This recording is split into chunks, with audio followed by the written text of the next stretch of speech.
Hello again, Keats fans. It's Lamia lesson 5 today, and we're going to have a look at some of the really key bits of part 1 today. We're going to start though by having a look at the best of the online resources that I've found and that I've used. I've kind of collated for you in a guide. You can have a look at that on the PowerPoint as well.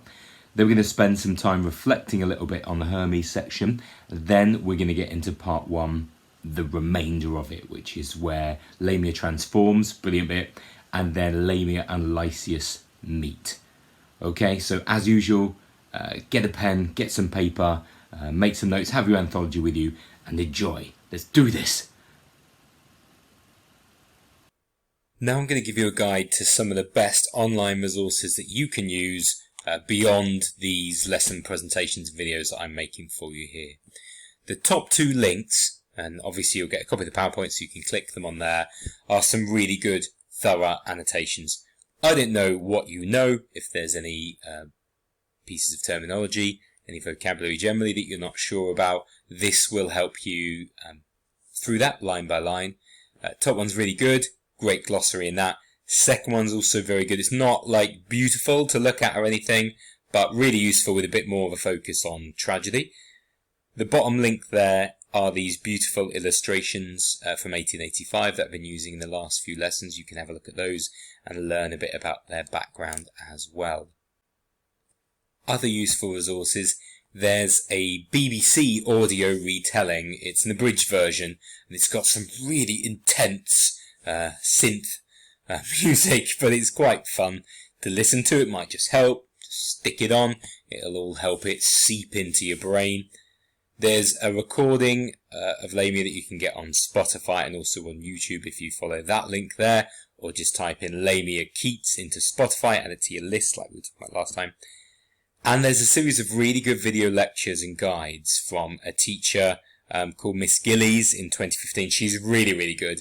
As you can see from the date, it predates the tragedy module. She talks more about narrative perspective, but there's loads of really useful stuff in there, and she's absolutely brilliant as well, so that's well worth a listen to. Very lively as well.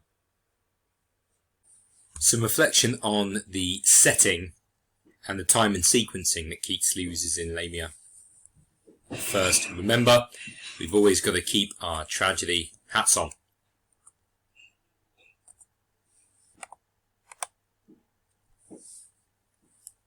We mentioned last time that Lamia begins in an extremely conventional way. Upon a time, literally the kind of once upon a time that we're used to from our childhood stories.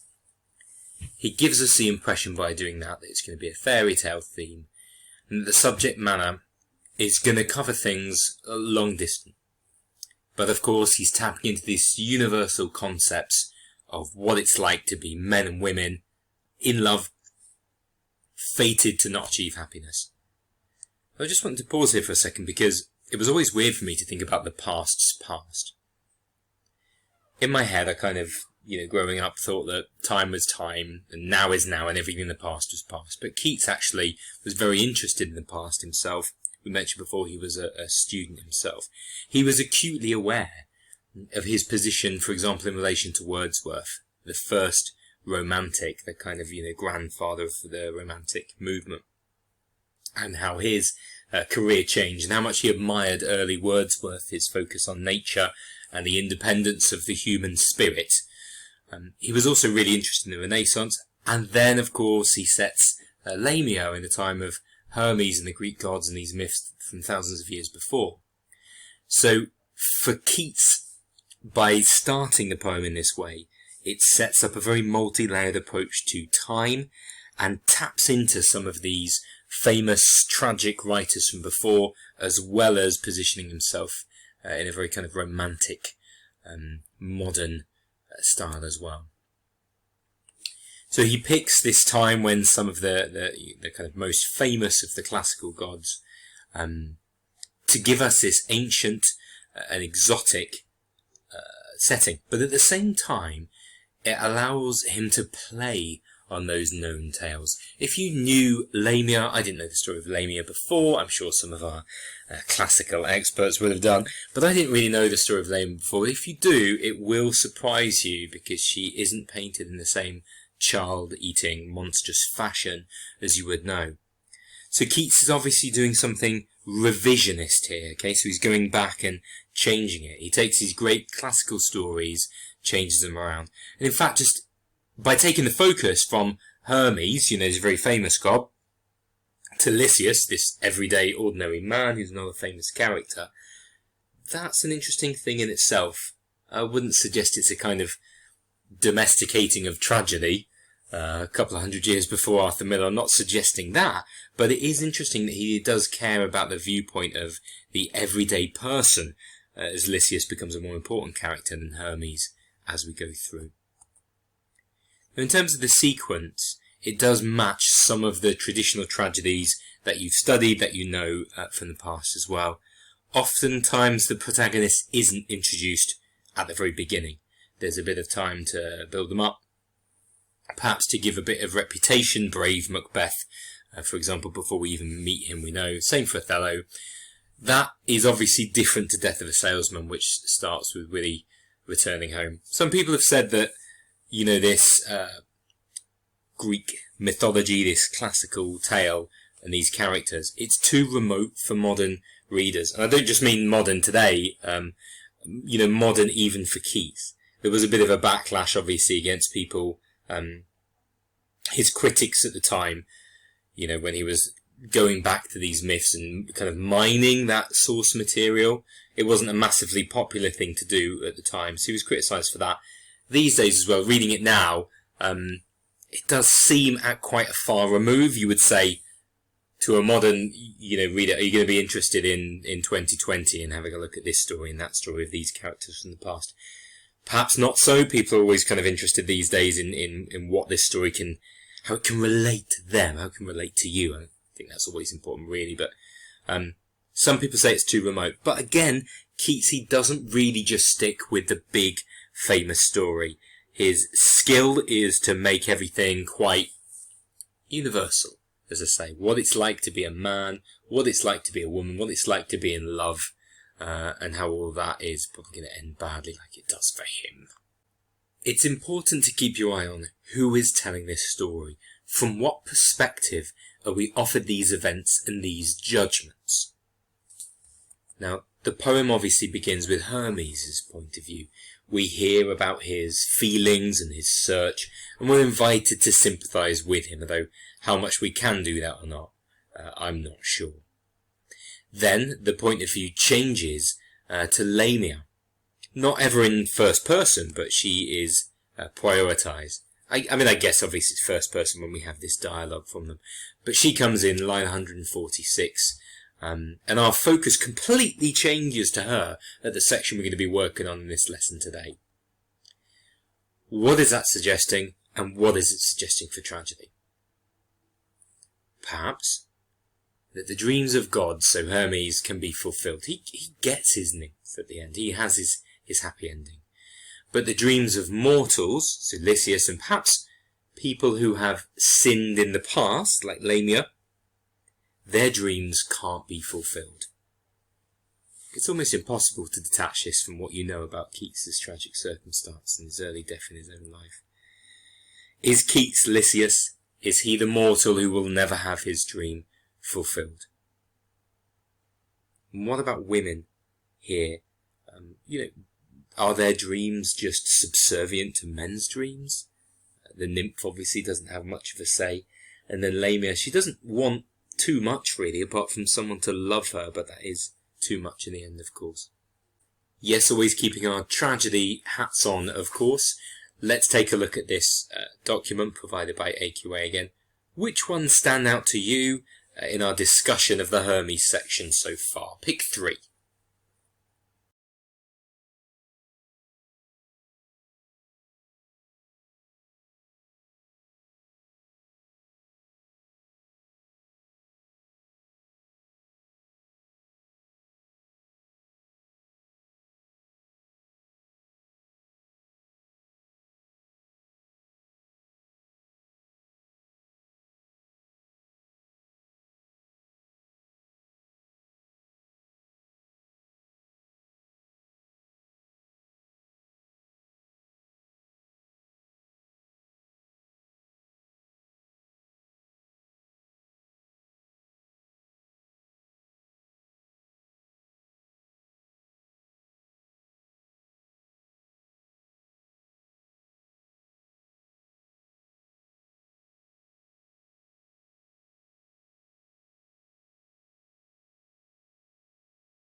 three that stood out to me at the moment. The gods, obviously, and how they differ from the fate of man. Emptiness, the way that Lamia is introduced, is extremely pitiful. And isolation as well. Her time stuck in this snake form and what it's done to her. We can't help but feel some sympathy for that isolation as well. Okay, what can you remember about how Keats actually introduces Lamia from the last section here? Take a look at this section again. Pick out a couple of features that you didn't think of before.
You've got to remember why we're studying it. We're studying it as a tragedy.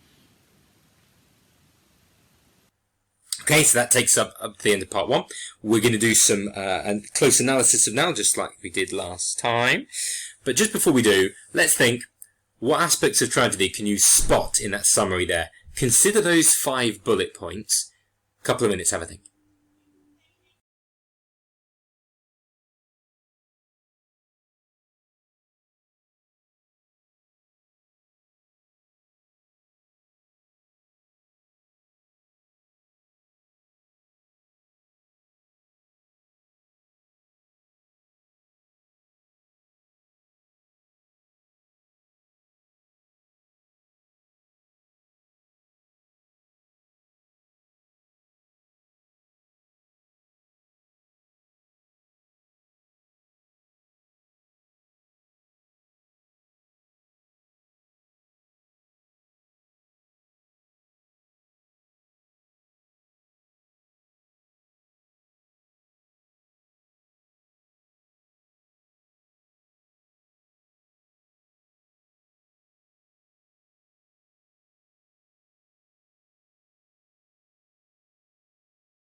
Changes of fortune then. So, Lamia is getting her wish, but whenever wishes are granted, that never really goes well in a tragedy, does it? So it's not going to end well, even if it seems like an upturn in fortune. Similarly, Lycius is kind of top of the world when he meets her. His fortune changes as well. Misjudgments, both about how Lamia should be spending her time with these powers, but also on the part of Lycius too. Tragic victim, he becomes collateral damage, or is he the tragic protagonist here? It would be quite appropriate of Keats to have the character that represents him, Lycius, being the protagonist in a way. The poem is titled Lamia though, so does Lycius just exist as a tragic victim? Perhaps we'll see. Fate, is she destined to a life of unhappiness because of her previous misdeeds? Not a lot of chance of forgiveness in Keats or in any tragedy there, really. And the gods disappearing. The next section of our close analysis begins with probably the best bit of the poem, the transformation of Lamia herself from snake to woman. Left to herself, the serpent now began to change. Her elfin blood in madness ran, her mouth foamed, and the grass therewith besprent withered at dew so sweet and virulent. Her eyes in torture fixed in anguish drear, hot glazed and wide, with lid lashes all sear, flashed phosphor and sharp sparks without one cooling tear. The colours all inflamed throughout her train, she writhed about, convulsed with scarlet pain. A deep Vulcanian yellow took the place of all her mild and mooned body's grace. Just pause there for a second. What did you notice about the language there? 2 things that strike me straight away.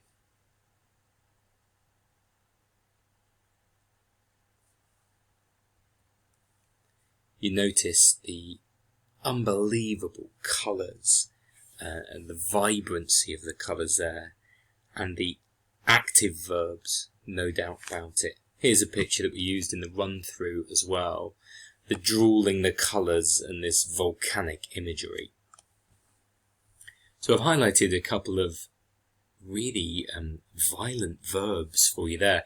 This is not a gentle transformation. This is the kind of violent transformation that you're familiar with from Gothic texts like Jekyll and Hyde, for example. It is a painful transformation. But this is her getting what she wants. So is pain and reward, or like weirdly mixed up in Keats's head, perhaps? So her mouth foamed, she withered, flashed phosphor, she convulsed with scarlet pain. So many verbs in a short space there for Keats. So we know this section is a little bit different there. Flash phosphor and sharp sparks without one cooling tear. So here's one of those examples of having an Alexandrine, a longer line in there.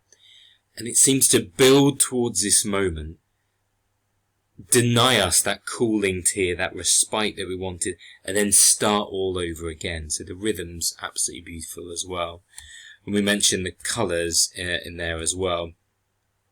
Phosphor, phosphorus, literally mentioning the word colours. This scarlet pain and this deep Vulcanian yellow. It's absolutely amazing. Now, obviously, you know, science and knowledge of geophysics and volcanoes wouldn't have been quite as detailed as it is for us these days. This would have been quite terrifying imagery, but it's incredibly beautiful as well. So this is a painful transformation. Her elfin blood is described as well, very similar to the Belle Dame at that moment. And all of the beautiful imagery of her being like stars and moons that we had before has been taken over. Look at that last section, took the place of all her mild and mooned body's grace. So by becoming woman, she's strangely less beautiful, in a way. This puts us in mind of Madeline awaking from the dream in the Eve of St. Agnes and not liking reality as much as the dream, of course. I said before, you don't need to know every line of this poem, and I really mean it. You know, a lot of the stuff that we've covered quickly, and we will again the rest of this lesson, is it's okay for you to just have a passing awareness of, but this is a key section, and it has one of the most incredible images here. The mead just means meadow here, okay, so think of it like that. And as the lava ravishes the mead, the meadow, just imagine that for a second, a kind of beautiful, pastoral, idyllic image of an English countryside. A meadow just stretching out, and imagine lava just, you know, kind of working its way down the countryside and ravishing the mead. It's an unusual choice of verb as well, to ravish it. There's something, you know, very sensual about that as well, no doubt. And I think for a romantic poet, that section is really significant as well, because they were all about the beauty of nature. And here the lava ravishing that mead is a very kind of bold thing to do for someone in Keats's times. So, the lava spoils all of her silver mail like her chainmail, her golden brede, that's the braiding of her kind of snake-like skin. Made gloom of all her freckling streaks and bars, eclipsed her crescents and licked up her stars. So all that incredible, ambiguous, but, you know, incredibly beautiful imagery is now gone from before. And she is less beautiful as a woman, so that in moments few she was undressed of all her sapphires, greens, and amethyst. She becomes human, therefore less precious, so these precious material, colour, adjectives removed. She's left with nothing, all these bereft, nothing but pain and ugliness were left. This is Keats's description of what it's like to be human. Nothing but pain and ugliness were left. And remember, this is a queen, originally, Lamia, who was famed for her beauty before she was turned into serpent form. Keats makes no reference of that whatsoever. Still shone her crown. That vanished, so that's gone. So he says, oh, she's still got that, but then that's gone as well. This is classic Keats, building us up and then taking everything away, which is probably how he felt about his life, to be fair. This moment again, also she melted. So I'm sorry about before when I was reading it and I came across this line and I just went crazy because it's just so weird. He describes all these kind of minor things that happens and then ends the section by saying, also she melted, like it's no big deal. If that were me, I probably would have put the fact that she melted at the forefront of it, but What do I know? I mean, Keats is a legend. So, also she melted. Like, do you want to maybe put that a little bit earlier anyway? And disappeared as suddenly. And in the air, her new voice luting soft. So she's disappeared, but she's still talking. That's this classic Keats thing to do. It's not really possible. You've kind of disappeared, but then her voice speaks as well. Of course it does, fine. Cried, Lycius, gentle Lycius. I'm going to go and meet you, this gentle Lycius, this man who you don't know me yet. Very odd gender politics again going on there, very strange anyway. So borne aloft, she was taken up with the bright mists about the mountains, or these words dissolved. Crete's forests heard no more. A couple of really key sections there, described as being gloomy now. As being painful and ugly. Nothing but pain and ugliness were left. Really strange, and doesn't really fit with how Lycius describes her in the moment as well, but I think as a manifestation of, the difference between human and God, this works really well for Keats. Remember that interpretation as well of Lamia as poetry. Okay? If you're trying to force her into, force poetry into a neat box and follow all the rules of the early 1800 successful poets of the time, then perhaps it wouldn't be as beautiful as a wild and free and natural and slightly scary descriptions of Lamia's snake. Maybe this is something that Keats is getting at here. I don't know. It is just a speculation. Crete's forests heard no more, and then we move away from the Isle of Crete now, and these empty forests. So again, it's a change of section here without being a change to the part. Okay, reduce that section into 5 key words, please.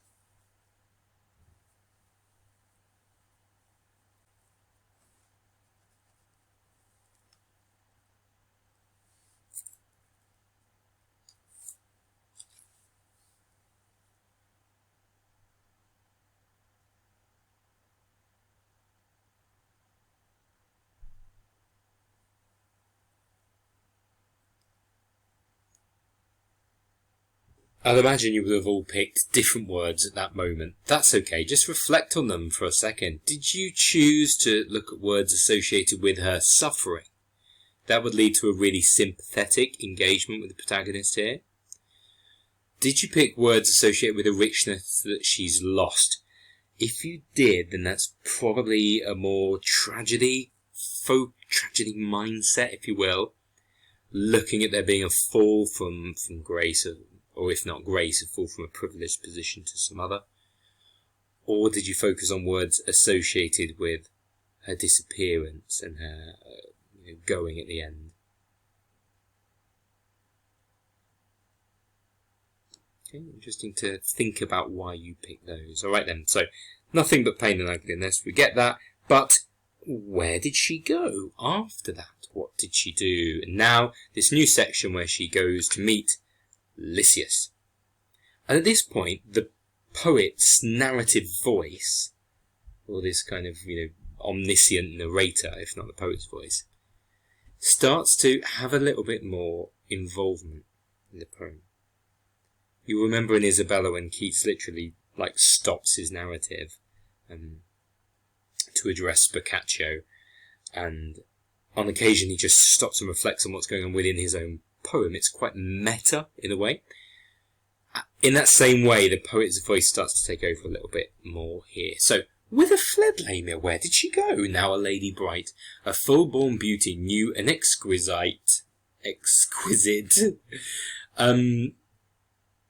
Now that isn't exactly the description of her that he gave us just moments ago.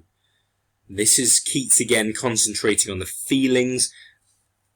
If this was a film, there'd be loads of issues that you could pick up. It would be like 150 things wrong with Lamia on all the YouTube videos and stuff.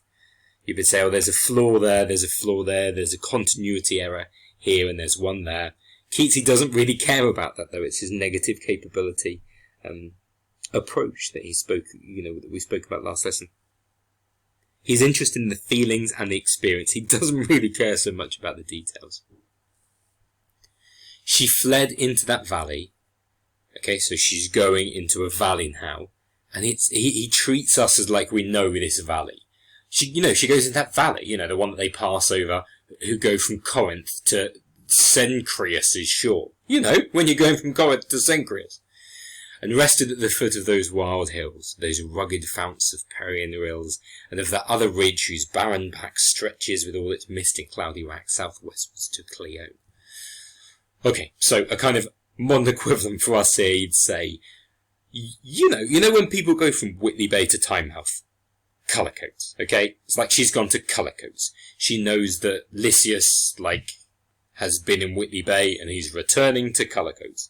No, he's returning to Tynemouth. So she will go and sit in colour coats, on the front, on the seafront, just wait for him to pass by. Okay? And she describes the landscape there.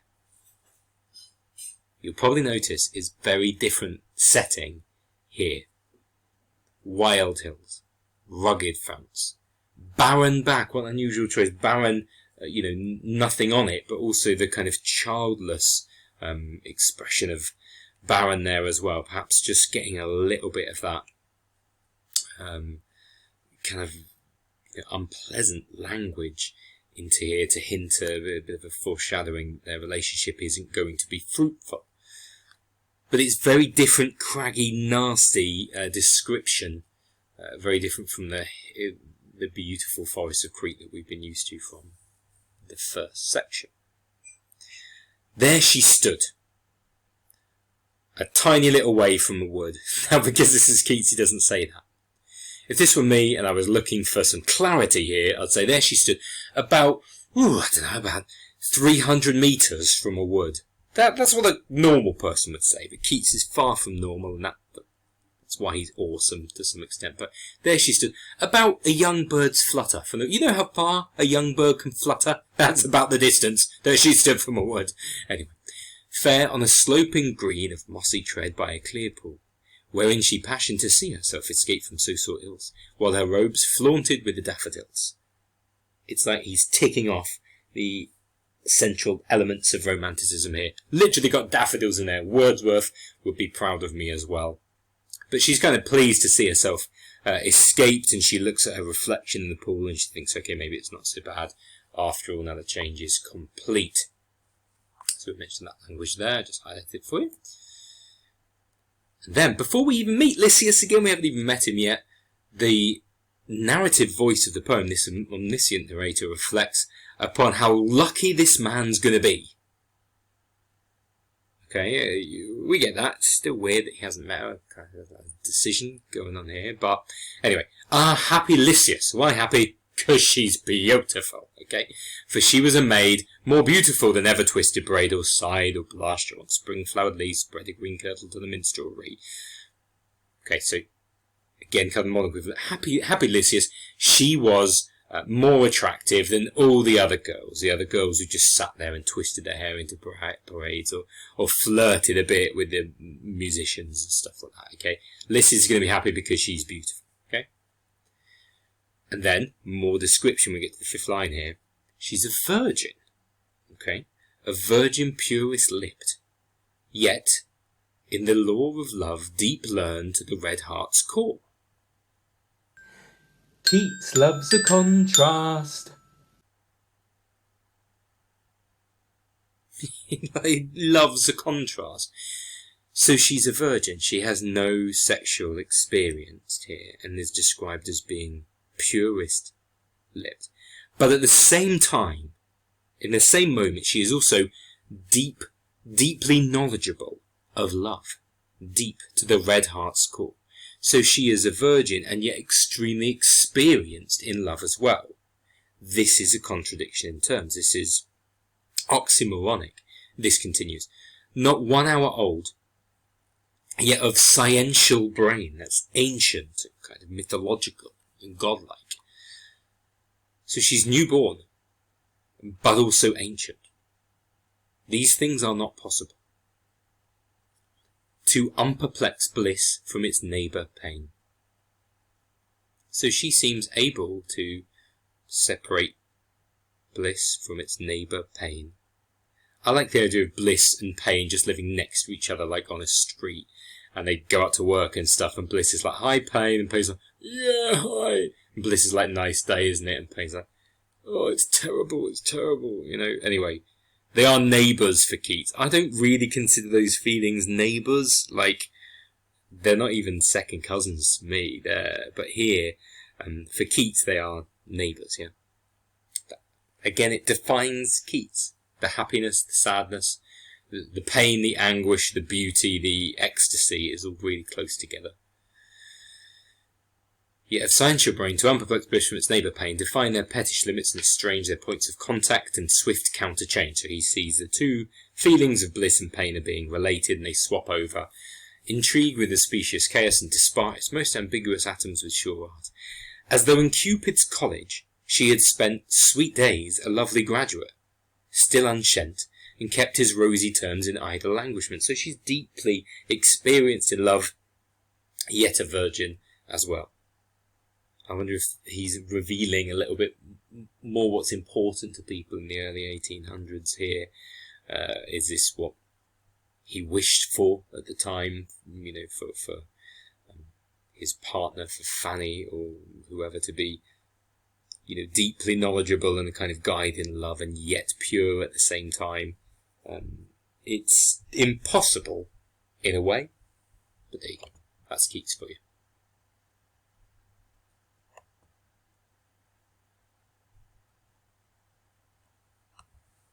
I've just remembered why I put that picture on there, because it says she was made more beautiful than anything, and I thought I'd pick Wonder Woman because she's so wondrous, not because like there's a gal-like thing going on here, but because Wonder Woman, that just seems weird now. I think if we just carry on, let's just probably ignore that. Okay, so now the narrator makes judgment about her as well, this fair creature. Why this fair creature chose to fairily by the wayside to linger, we shall see. Oh, do tell. Do tell. So why did she stay there? Why did she choose to hover in this colour-Coatsian place? That's just ridiculous. Anyway, in this place waiting for him. Why did she stop there? She could have done anything, couldn't she? Why did she stop there? But before I tell you that, I'm going to tell you this, okay? So a little bit more going back now. But first, 'tis fit to tell us how she could muse and dream when in the serpent prison house. Of all she list, all she wanted, strange and magnificent. However, where she willed, her spirit went. So she could go anywhere when she was a snake. It doesn't seem much like a prison house, but it's a mental prison house after all. However, where she willed, her spirit went, whether to faint Elysium, or where down through tress-lifting waves Nereids fair wind into Thetis' bower by many a pearly stair, or where god Bacchus drains his cups divine. Now that would be quite fun. If you could go anywhere, go to the god of wine and drunkenness and hang out with him. That seems like a good idea, but she doesn't kind of choose to do that really, or maybe she does but gets bored of it. Stretch out at ease beneath the glutinous pine, or where in Pluto's gardens, Palatine, Mulcible's columns gleam in far Piazza and line. So you go anywhere you want, basically. Okay, today, like, you know, I could go to Rome, I could go to Greece, I could go to see the Great Wall of China or the pyramids, or, you know, whatever you want to do. You could go anywhere, he's saying, basically, and even, you know, into the gods' arenas, and sometimes into cities. She would send her dream, so she transported there in like a dream vision, with feast and rioting to blend. Okay, so she chooses to go to where the mortals are, to where the humans are. So godlike, but chooses there. And again, this is Keats perhaps putting Fanny on a pedestal, maybe, if he thinks, or all women on a pedestal, maybe, really, if he thinks that they are like, they have the choice of hanging out with the gods if they want to, or they can come and dwell with the mortals. I don't think I'm a man, but I don't think it's like that. I think women are actually humans as well. But Keats sets it up a little bit here as if women have somehow made the choice to become mortal because they're somehow bigger and, I don't know, scarier? Better than that? Anyway. And once, while among mortals dreaming thus, she saw the young Corinthian, he's from Corinth, Lycius, charitying foremost in the envious race. Look at him there! He's the best horse racer in the chariot race. He would be like an F1 driver these days, or a Premier League footballer, or something like that. And like a young Jove, like a young god, with calm, uneager face. So he's really, really calm under pressure here. And he's uneager, what a strange thing to mention about him. He's not a passionate guy already. She's going to kind of bring the passion here, I think. And fell into a swooning love of him. So this love at first sight here. So of all the places she could have gone and all the stuff she could have chosen, she chooses to go there. So this section serves as more exposition, more scene setting, more backstory. Couple of things to note. She is fair and she chooses fairly to stay there. That's a good quote to remember for Keats as well. She is fair and is also fairy-like, which is handy. And again, these references to gods just slipped in all the time. Lycius is like a young god, but he's not a god. She could have chosen to go with the gods, but she doesn't. She chooses to go with the mortals, and he's just goes being light. So it's become simile rather than actual god here, and that's where she wants to be. Okay. Now we're getting towards the time when they meet here. Now on the moth time of that evening dim, when the moths come out, he would return that way as well, she knew, to Corinth from the shore. She's waiting for him there. That is so stalker-like, it really is. Like, she knows his movements and is just hanging there for him to pass. That is something you'd probably call the police about today, but anyway. As well she knew to Corinth from the shore, for fleshly blue east and soft wind, and his galley now grated the keystones with their brazen prow and port crank. His ships arrived. From Aegina Isle, fresh anchored, whether he'd been with wild to sacrifice to Jove, he'd been to church, great, whose temple there waits with high marble doors for blood and incense. Okay, so, you know I say not all of it is important, that bit's not important, okay? It was night time, he was going home, yeah? Jove heard his vows and bettered his desires, so somehow his praying to his god has created Lamia's appearance in some way. For by some freakful chance he made retire from his companions. He left his friends, and he set forth to walk, perhaps growing wearied of their Corinth talk. So he's bored of their conversation. They're just chatting about the chariot race and how great it was, whatever. But he wants to be a little bit more thoughtful. He's a clever guy, that's important, we'll talk about that later. Over the solitary hills he fared, thoughtless at first, but before Eve's star appeared, his fantasy was lost, where reason fades, in the calmed twilight of platonic shades. So, platonic is an interesting word to use there, because that's not romantic love, platonic love, like Plato, that kind of love that we would have for everybody. Unusual mood to find him in for Lamia. That's getting pretty heavy, so let's just pause and have a little go at Lamia Pictionary. I have no idea how this is going to go. All right, I'm gonna draw a bit of Lamia, and you have to guess what it is. Okay, so play along. If you want to do your own pictures of sections of Lamia and send them to me, you can do that. It's just the usual email address at school. Maybe I'll give a prize for the best one. It won't take a lot to be better than mine. Right then, so what bit of Lamia am I drawing here?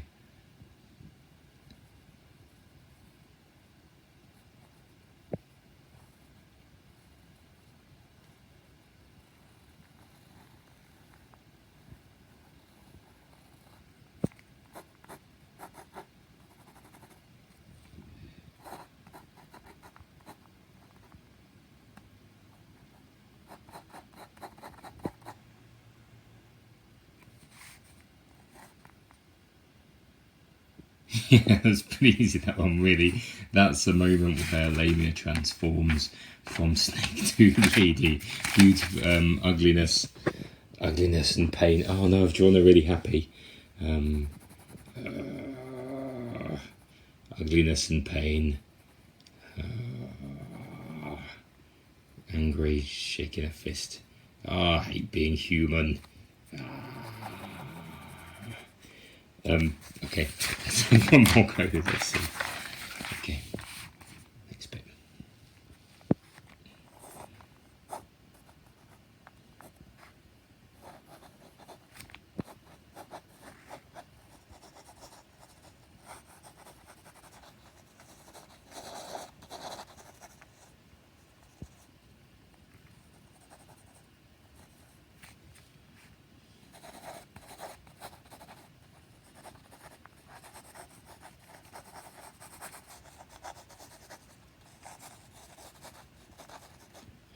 That is just the worst horse I've ever driven. This is meant to be Lycius in the chariot race. Coming first. I should draw the finishing line. There. We're number 1. Oh, that's really bad. Okay. Third and final one then. Okay, here we go.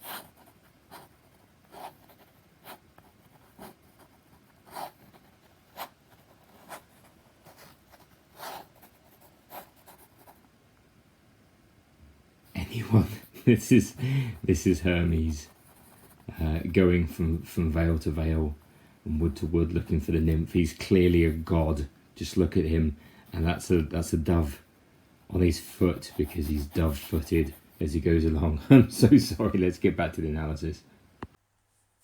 She saw him coming, closer to a passer, indifferent to drear, silent sandals swept across the green, so neighbour to him and yet so unseen. She stood, he passed. Okay, so she's standing there, he goes past him, just thinking, shut up in mysteries, his brain. His mind wrapped like his mantle, so all wrapped up like his clothing, while her eyes followed his steps, and her neck regal white turned, so she's turning her neck towards him, and instead of talking, she's syllabling. That's Keats. And she talks to him, knows his name straight away, and instantly asks him something, asks him for some emotion, asks him for companionship, and begins their relationship with a bit of guilt. Very odd interaction. Ah, Lycius bright, and will you leave me on the hills alone? Lycius, look back and be some pity show. So she's like, you're leaving me here alone, are you? Have you not looked at me, how incredibly beautiful I am? You're just going to walk past, are you, and leave me here all on my lonesome? It's very kind of like femme fatale, using the feminine wiles here, that, oh, you're leaving me here, are you?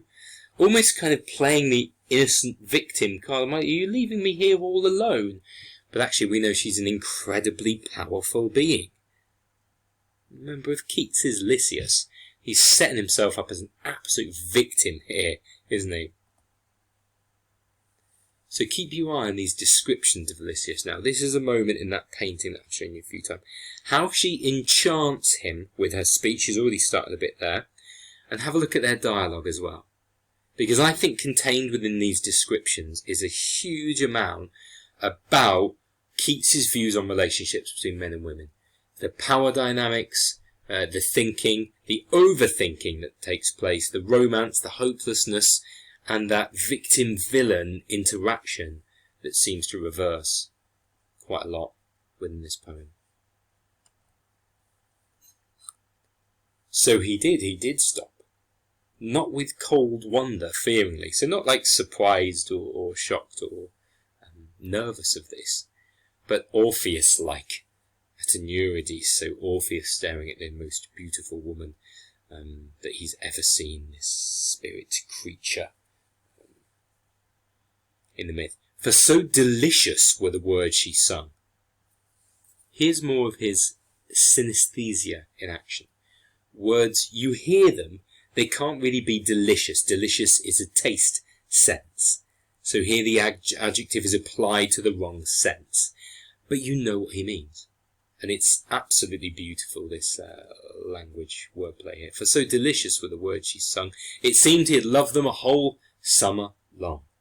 Straight away, it's like he loves her and has a deep appreciation. Is this love at first sight, or is it a spell? And soon his eyes had drunk her beauty up.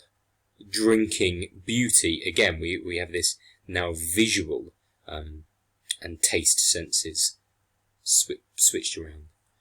leaving no drop in the bewildering cup. So he's drunk all her beauty, as if it's like a drink in a cup.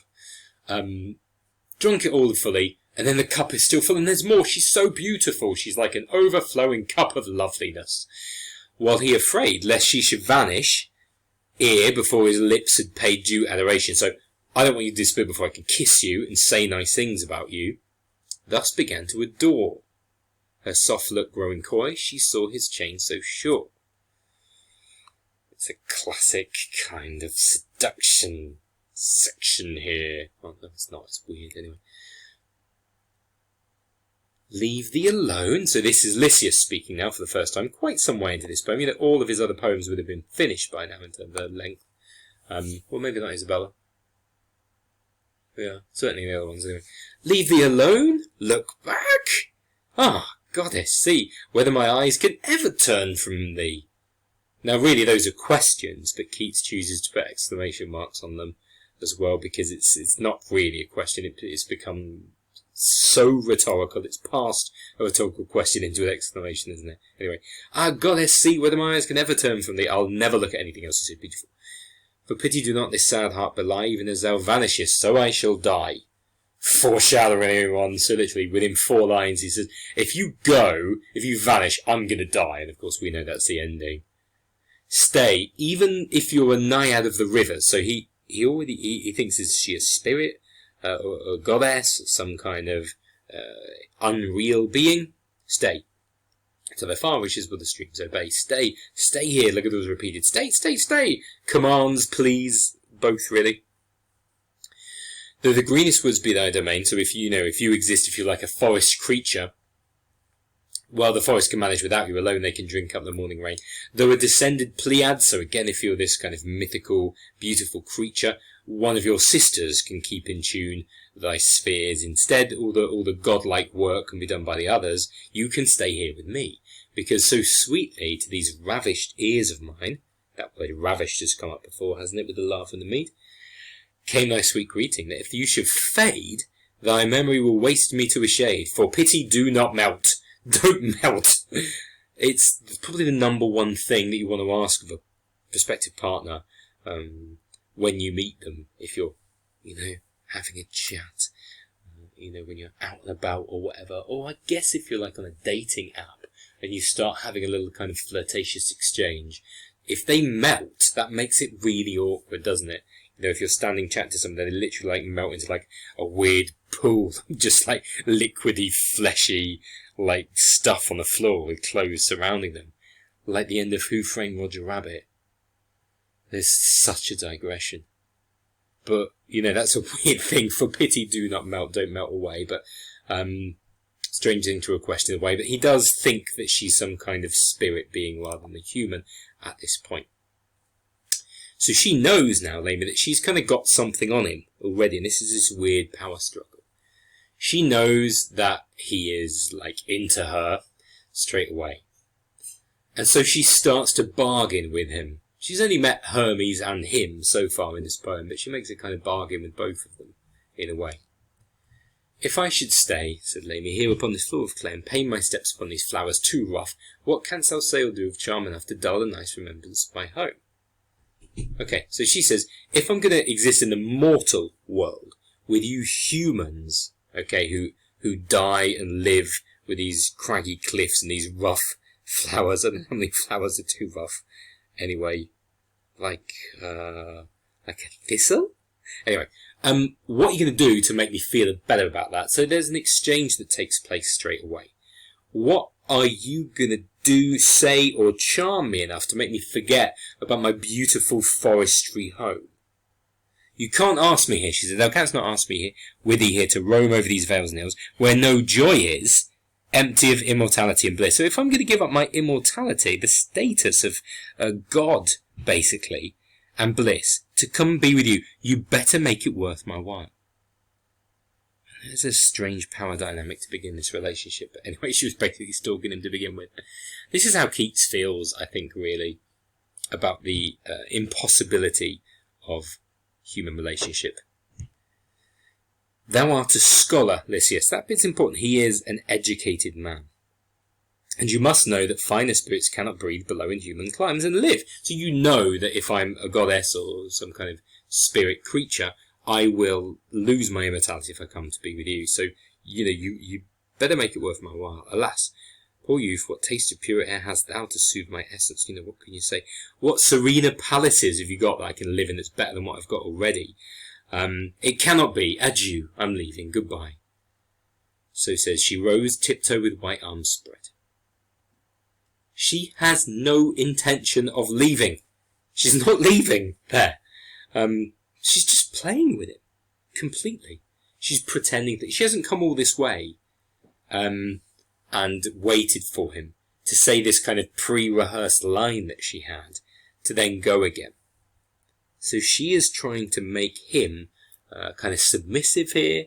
He very much seems a victim of her seduction at this point. And a lot of the art at the moment very much shows her as still being half snake-like. Have a look at this painting here. Literally slithering her, long tail around him, capturing him, commanding nature to weave itself around him as well. Now, he doesn't want to lose out on this beautiful woman, regardless of the terms. Again, very important for Keats there. He is sick to lose her, sick to lose the amorous, loving promise of her lone complaint. Swooned a moment of love and pale with pain. The cruel lady, without any show of sorrow for her tender favourite spoke, but rather if her eyes could brighter be, with brighter eye and slow amenity, put her new lips to his. Okay, so she kisses him, and gave afresh the life she had so tangled in her mesh. So it's like he was starting to be really bad and kind of fade out, and then she kisses him and he comes to himself. Again, dreams, life, death, reality, fantasy, all this stuff we've seen all the way through from the cold hillside of La Belle Dame, etc. And as he from one trance was wakening into another, layers of dreams, it's like Inception, she began to sing, happy in beauty, life and love and everything, a song of love too sweet for earthly lyres, while, like hell-breath, the stars drew in their panting fires. Very Shakespearean, that line, isn't it? Stars, hide your fires. But he loved Shakespeare. And again, it's like the heavens are stopping for them in this incredible moment. She's too good for earth, but she doesn't also belong with the gods. And then she whispered in such trembling tone as those who safe together met alone for the first time through many anguished days, whose other speech and looks. Already they're beginning to communicate in, body language and expressions and not just in words. Bidding him raise his drooping head and clear his soul of doubt, thought that she was a woman. Because up until this point he probably thought he was being enchanted by a spirit or god or fairy or something like that, but she now convinced him that she is actually a woman. And that there's a hope in their relationship, really. Thought that she was a woman, and without any more subtle fluid in her veins and throbbing blood, and that the self-same pains inhabited her frail-strung heart as his. Okay? Now that is a deception. That is a lie. She's not really a woman. She's transformed into a woman's form. This relationship is begun on stalking, seduction, and lies. Goodness me, there's a lot there. We should probably stop. So that's it for lesson 5. We leave our characters, Lamia and Lycius, in this beautiful, heavenly perfection of love. What could possibly go wrong? Join us next time when we'll be analysing the remainder of part 1 in lesson 6. And well done for sticking with it, bravo.